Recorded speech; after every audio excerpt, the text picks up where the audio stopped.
Hello everyone. இன்னைக்கு நம்ம என்ன பார்க்க போறோம்னு பார்த்தீங்கன்னா, டெலிவரி செலான் எப்படி ரிட்டர்ன் போடுறோம்னு சொல்லி பார்க்க போறோம். இதுக்கு நம்மகிட்ட சிம்பிளான ஆப்ஷன் சேல்ஸ்லயே இருக்கு. சேல்ஸ்ல பார்த்தீங்கன்னா, டெலிவரி செலான் ரிட்டர்ன் நான் இப்ப செலக்ட் பண்ணிக்கிறேன்.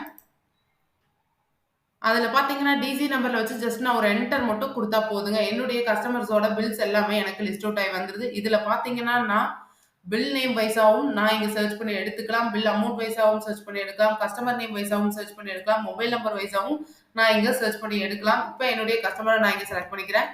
அதுல பார்த்தீங்கன்னா, என்டர் கீ யூஸ் பண்ணி நான் என்னுடைய ஐட்டம்ஸ செலக்ட் பண்ணிக்கிறேன். அவ்வளோதாங்க.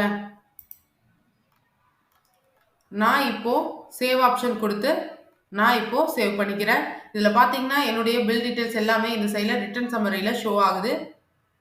நான் இப்போ சேவ் ஆப்ஷன் குடுக்குறேன். இதுல பார்த்தீங்கன்னா, பேமெண்ட் டெண்டர் ஓப்பன் ஆகுது. இதுல பார்த்தீங்கன்னா, என்ன மோட் ஆஃப் பேமெண்ட் நான் பண்ண போறேனோ, அத நான் இங்க செலக்ட் பண்ணிக்கிறேன். டெலிவரி செலான்னு சொல்லி நான் இங்க செலக்ட் பண்ணிக்கிறேன். டெலிவரி ரிட்டர்ன்ல நான் இப்போ சேவ் பிரிண்ட் குடுத்தா எனக்கு பிரிண்ட் ஆகி வெளிய வந்துரும்.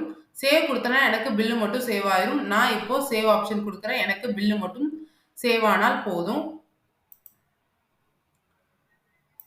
அவ்வளோதாங்க. சக்சஸ்ஃபுல்லா எனக்கு சேவ் ஆயிடுச்சு. Thank you. Have a nice day bye Vinodhini.